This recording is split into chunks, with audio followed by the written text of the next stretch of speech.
आज हम बात करेंगे एक बहुत ही महत्वपूर्ण टॉपिक की जिसका एग्ज़ाम में बहुत ज़्यादा वेटेज होता है और किसी भी चैप्टर को स्टार्ट करने से पहले उसके बारे में कुछ चीज़ें जानना बहुत ज़रूरी होता है जो कि एग्ज़ाम में बहुत ही हेल्पफुल होती हैं। बात करते हैं हम रेशियो एंड प्रोपोर्शन की, जिसका जो कंसेप्ट है वो कई सारे चैप्टर्स में हिंदी में अनुपात तथा समानुपात भी कहते हैं। हम बात करेंगे पहले कुछ ऐसे बेसिक पॉइंट्स के ऊपर जो कि एक चैप्टर को स्टार्ट करने से पहले जानना जरूरी है। तो बेसिक जो पॉइंट है हमारे बेसिक पॉइंट्स वो है, पहला जो हमारा पॉइंट है, अगर मैं रेशियो की बात करूं तो रेशियो को A/B फॉर्म में लिखना ही रेशियो होता है।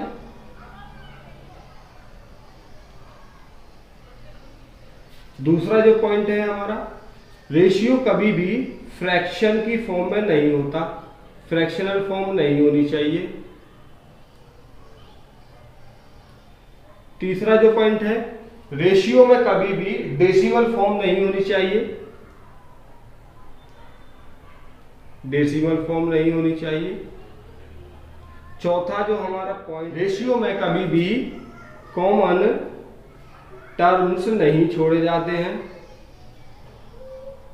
ये कुछ मैं तो डिस्कस करेंगे क्वेश्चंस के माध्यम से। मैं क्वेश्चन लेता हूं कि A रेशियो B बराबर 2:3, B रेशियो C बराबर 4:3। हमें फाइंड करना है A ratio B ratio C। तो A ratio B ratio C find करेंगे उससे पहले हमें ये देखना है कि ये जो B है यहाँ जो है, B यहाँ भी कॉमन है, तो B यहाँ भी कॉमन होना चाहिए और यहाँ भी कॉमन होना चाहिए। तो ये जो कॉमन टर्म जो होगा ना उसको कॉमन टर्म बनाना है। जैसे A ratio B ratio C ये दिया है 2:3, 4:3। हमें इसे कॉमन टर्म बनाना है B को, तो यहां हमें कितने का मल्टीप्लाई करना पड़ेगा कि ये एक कॉमन टर्म बन जाए, B एक सेम संख्या बन जाए। यहां कितने से मल्टीप्लाई करना पड़ेगा कि यहां जो B है ये सेम संख्या बन जाए। तो हम देखेंगे यहां 4 से मल्टीप्लाई करना पड़ेगा, यहां भी 4 से मल्टीप्लाई करना पड़ेगा। तो आप देखोगे 4 2 8 रेशियो यहां कितना आएगा, 3 4 12 रेशियो 3 3 9। ये A ratio B ratio C का आंसर आ गया। ये है A ratio B ratio C। आशा करता हूं है वो है 2:3 दिया है 4:3। हम जो संख्या है हम इसे एज इट इज यहां रख दें और ये जो संख्या है इसे एज इट इज यहां रख दें। सिंपली इनका मल्टीप्लाई कर दें तो इसका मल्टीप्लाई करने पर देखो आएगा 8 रेशियो 4 3 12 रेशियो 3 3 9। यहां से भी देखो आंसर सेम ही आया। अब यही पूछ लेता है कि A रेशियो C की वैल्यू बता। यही पूछ लेगा आपसे B रेशियो A की वैल्यू बताइए। तो अगर C रेशियो A की वैल्यू बतानी है तो यहाँ A की वैल्यू ये, C की वैल्यू ये, तो A रेशियो C कितना हो जाएगा 8 रेशियो। B रेशियो A को अगर हम देखें तो B रेशियो A के देखें तो B ये है, A ये है, तो यहाँ उल्टा लिखा हुआ है तो हम ऐसे लिख देंगे B रेशियो A। ये रहा। मैंने आपको एक चीज समझाई कि रेशियो में कभी भी कॉमन टर्म नहीं छोड़े जाते हैं।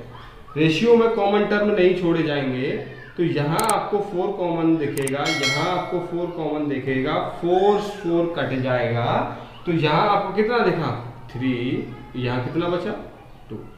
ये इसका राइट आंसर होगा। बढ़ते हैं अपने next ratio C equals to 1:5। तीसरी जो संख्या दे रखी है C ratio D equals to 9:2। हमें फाइंड करना है A ratio B ratio C ratio D।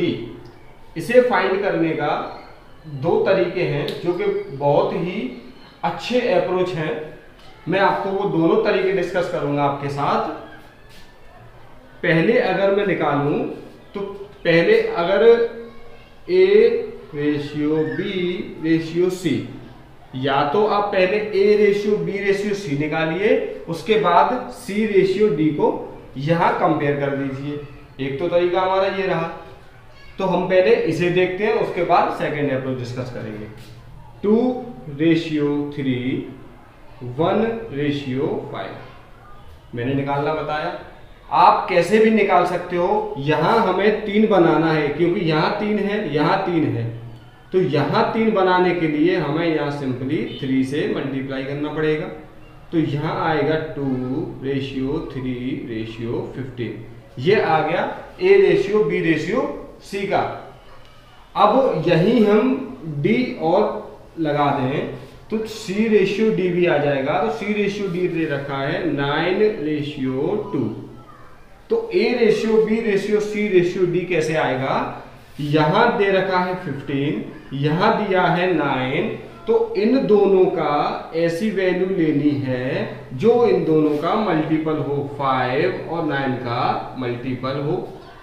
5 और 9 का मल्टीपल होता है 90। यहां आपको 10 से मल्टीप्लाई करना पड़ेगा, यहां आपको 6 से मल्टीप्लाई करना पड़ेगा। आप देखोगे जब 6 से यहां मल्टीप्लाई किया तो 6 से यहां भी मल्टीप्लाई होगा, 6 से यहां भी मल्टीप्लाई होगा, 10 से यहां मल्टीप्लाई किया तो 10 से यहां भी मल्टीप्लाई करना पड़ेगा। अगर आप देखो तो 2 × 6 हो गया 12 रेशियो, 3 × 6 हो गया 18 रेशियो, ये कितना हो गया 90 रेशियो, और ये कितना हो जाएगा, यहाँ कितना हो जाएगा, ये हो जाएगा 20। तो आपने एक चीज देखी, यहां भी 2 कॉमन है, यहां भी 2 कॉमन है, यहां भी 2 कॉमन है, यहां भी 2 कॉमन है। अगर मैं यहां से 2 निकालूं, यहां से भी 2 निकाल दूं, यहां से भी 2 निकाल दूं और यहां से भी 2 निकाल दूं, तो सारी जगहों से जो कॉमन टर्म है वो कैंसिल हो जाएगा। तो यहां बचेगा 6:9:45:10। ये इस क्वेश्चन का सही आंसर होगा। यही मैं पूछ लेता हूं B रेशियो C कितना होगा, तो B रेशियो C कितना होगा 9:45। मैंने आपको एक चीज बताई कि कभी भी रेशियो में कॉमन टर्म नहीं छोड़े जाते हैं।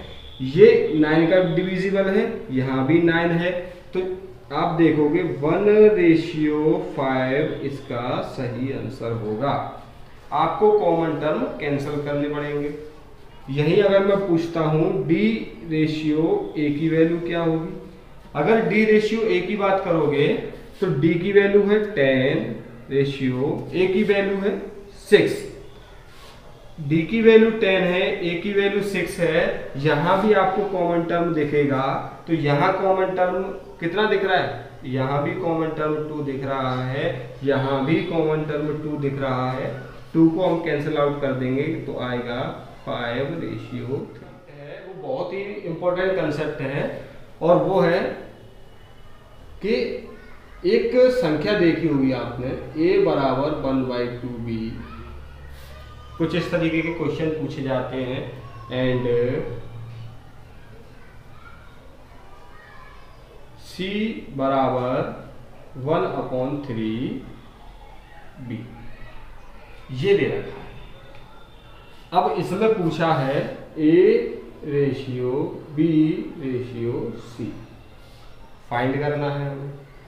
A ratio B ratio C find करने के लिए हमें सीधा जो अप्रोच लगाना है, इसे इस तरीके से सॉल्व नहीं करना है कि आप निकालो ये इसकी वैल्यू हो गई सी बराबर अपॉन बी इक्वल्स टू 1/3, ये इसकी वैल्यू, फिर आप कंपेयर करो, नहीं, इससे टाइम टेकिंग हो जाएगा। हमें सिंपल करना है, ये जो ए है, ए की वैल्यू 1 होगी, बी की वैल्यू 2 होगी, सी की वैल्यू 1 होगी, बी की वैल्यू 3 होगी। इससे आप सीधा कंपेयर कर दोगे। तो जो b की वैल्यू यहाँ कितना है 2, यहाँ कितना है b की वैल्यू 3, अगर यहाँ 2 है यहाँ 3 है, तो यहाँ जो कॉमन टर्म होगा हमें वो कॉमन टर्म हटा देना है। अगर यहाँ से हम कॉमन टर्म को हटा देंगे तो क्या आएगी value, a ratio b ratio c।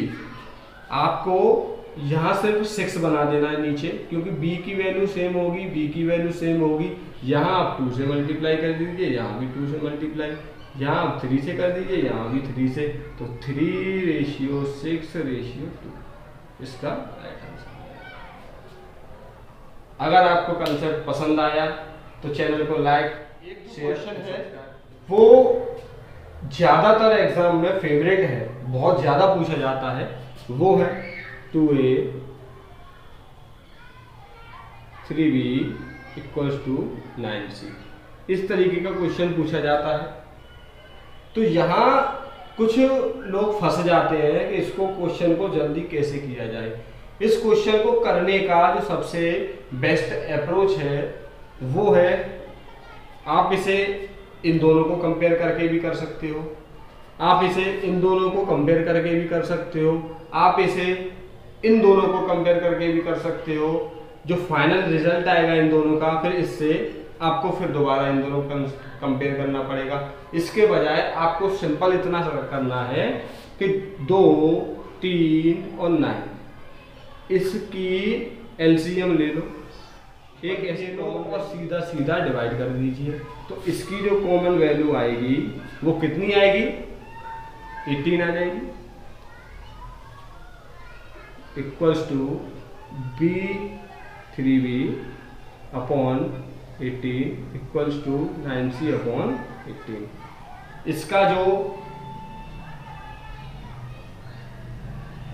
इसका जो बनेगा वो बनेगा 2 से 18 कैंसिल हो जाएगा, a रेशियो a अपॉन 9 बनेगा, यहाँ से 18 कैंसिल होगा, b अपॉन 6 बनेगा रेशियो, यहाँ से ये 2 टाइम्स कैंसिल हो जाएगा, तो c अपॉन 2 बनेगा। अब आप कहोगे कि ये जो वैल्यू ये तो अपॉन में आ गई, a ratio b ratio c की वैल्यू कहाँ है, यहाँ तो a ratio b ratio c निकला ही नहीं। अब क्या दोबारा से यहाँ मल्टीप्लाई कर, नहीं, दोबारा से मल्टीप्लाई नहीं करना है। ये जो इसकी वैल्यू है यही इसकी वैल्यू है, ये जो आपको दिख रही है यही इनकी वैल्यू है, सीधा आपको रख देना है 9 रेशियो 6 रेशियो 2, यही इसका। अगर आपको ये हमारा सेशन पसंद आया तो हमारे चैनल को लाइक शेयर सब्सक्राइब जरूर करें, और अपना जो ओपिनियन है वो कमेंट सेक्शन दोस्तों नेक्स्ट वीडियो में। जय हिंद साथियों।